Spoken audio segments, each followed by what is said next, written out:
Segundo o marxismo clássico, os proletários eram inimigos naturais do capitalismo. Lenin acrescentou a isso a ideia de que o imperialismo era fruto da luta capitalista para a conquista de novos mercados. Conclusão inevitável: os proletários eram também inimigos do imperialismo e se recusariam a servi-lo num conflito imperialista generalizado. Mais apegados a seus interesses de classe que aos de seus patrões imperialistas, fugiriam ao recrutamento ou usariam de suas armas para derrubar o capitalismo em vez de lutar contra seus companheiros proletários das nações vizinhas. Em 1914, esse silogismo parecia a todos os intelectuais marxistas coisa líquida e certa. Qual não foi sua surpresa, portanto, quando o proletariado aderiu à pregação patriótica, alistando-se em massa e lutando bravamente nos campos de batalha pelos interesses imperialistas? O estupor geral encontrou um breve alívio no sucesso bolchevique de 1917, mas logo em seguida veio a se agravar em pânico e depressão quando, em vez de se expandir para os países capitalistas desenvolvidos, como previam os manuais, a revolução foi sufocada pela hostilidade geral do proletariado. Diante de fatos de tal magnitude, um cérebro normal pensaria, desde logo, em corrigir a teoria. Talvez os interesses do proletariado não fossem tão antagônicos aos dos capitalistas quanto Marx e Lenin diziam. Mas um cérebro marxista nunca é normal. O filósofo húngaro György Lukács, por exemplo, achava a coisa mais natural do mundo repartir sua mulher com algum interessado. Pensando com essa cabeça, chegou à conclusão de que quem estava errado não era a teoria, eram os proletários. Esses idiotas não sabiam enxergar seus interesses reais e serviam alegremente a seus inimigos. Estavam doidos. Normal era György Lukács.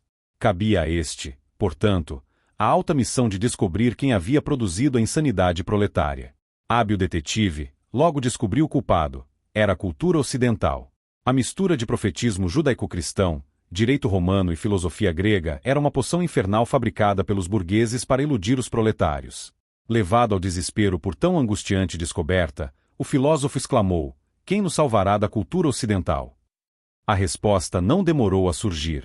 Félix Weyrich, outra cabeça notável, achava muito lógico usar o dinheiro que seu pai acumulara no comércio de cereais como um instrumento para destruir, junto com sua própria fortuna doméstica, a de todos os demais burgueses.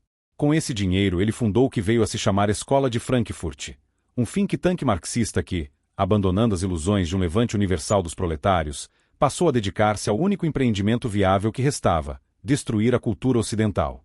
Na Itália, o fundador do Partido Comunista, Antônio Gramsci, fora levado à conclusão semelhante ao ver o operado trair o internacionalismo revolucionário, aderindo em massa à variante ultranacionalista de socialismo inventada pelo renegado Benito Mussolini. Na verdade, os próprios soviéticos já não acreditavam mais em proletariado. Stalin recomendava que os partidos comunistas ocidentais recrutassem, antes de tudo, milionários, intelectuais e celebridades do show business. Desmentido pelos fatos, o marxismo iria à forra por meio da autoinversão. Em vez de transformar a condição social para mudar as mentalidades, iria mudar as mentalidades para transformar a condição social. Foi a primeira teoria do mundo que professou demonstrar sua veracidade pela prova do contrário do que dizia. Os instrumentos para isso foram logo aparecendo.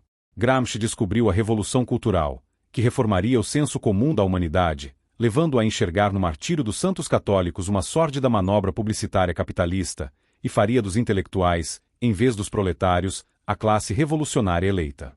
Já os homens de Frankfurt, especialmente Horkheimer, Adorno e Marcuse, tiveram a ideia de misturar Freud e Marx, concluindo que a cultura ocidental era uma doença, que todo mundo educado nela sofria de personalidade autoritária, que a população ocidental deveria ser reduzida à condição de paciente de hospício e submetida a uma psicoterapia coletiva. Estava, portanto, inaugurada, depois do marxismo clássico, do marxismo soviético e do marxismo revisionista de Eduard Bernstein, o primeiro tucano, a quarta modalidade de marxismo, o marxismo cultural.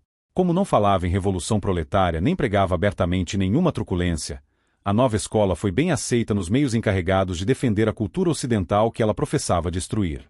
Expulsos da Alemanha pela concorrência desleal do nazismo, os frankfurtianos encontraram nos Estados Unidos a atmosfera de liberdade ideal para a destruição da sociedade que os acolhera. Empenharam-se então em demonstrar que a democracia para a qual fugiram era igualzinha ao fascismo que os pusera em fuga. Denominaram sua filosofia de teoria crítica porque se abstinha de propor qualquer remédio para os males do mundo e buscava apenas destruir a cultura, destruir a confiança entre as pessoas e os grupos, destruir a fé religiosa, destruir a linguagem, destruir a capacidade lógica, espalhar por toda parte uma atmosfera de suspeita, confusão e ódio. Uma vez atingido esse objetivo, alegavam que a suspeita, a confusão e o ódio eram a prova da maldade do capitalismo. Da França, a escola recebeu a ajuda inestimável do método desconstrucionista, um charlatanismo acadêmico que permite impugnar todos os produtos da inteligência humana como truques maldosos com que os machos brancos oprimem mulheres, negros, gays e tutti quanti, incluindo animais domésticos e plantas. A contribuição local americana foi a invenção da ditadura linguística do politicamente correto. Em poucas décadas, o marxismo cultural tornou-se influência predominante nas universidades, na mídia, no show business e nos meios editoriais do Ocidente. Seus dogmas macabros, vindo sem o rótulo de marxismo, são imbecilmente aceitos como valores culturais supra-ideológicos pelas classes empresariais e eclesiásticas cuja destruição é o seu único e incontornável objetivo. Dificilmente se encontrará hoje um romance, um filme, uma peça de teatro, um livro didático onde as crenças do marxismo cultural, no mais das vezes não reconhecidas como tais, não estejam presentes com toda a virulência do seu conteúdo calunioso e perverso. Tão vasta foi a propagação dessa influência, que por toda parte a ideia antiga de tolerância já se converteu na tolerância libertadora proposta por Marcuse: toda tolerância para com a esquerda, nenhuma para com a direita. Aí aqueles que vetam e boicotam a difusão de ideias que os desagradam não sentem estar praticando censura, acham-se primores de tolerância democrática. Por meio do marxismo cultural, toda a cultura transformou-se numa máquina de guerra contra si mesma, não sobrando espaço para mais nada.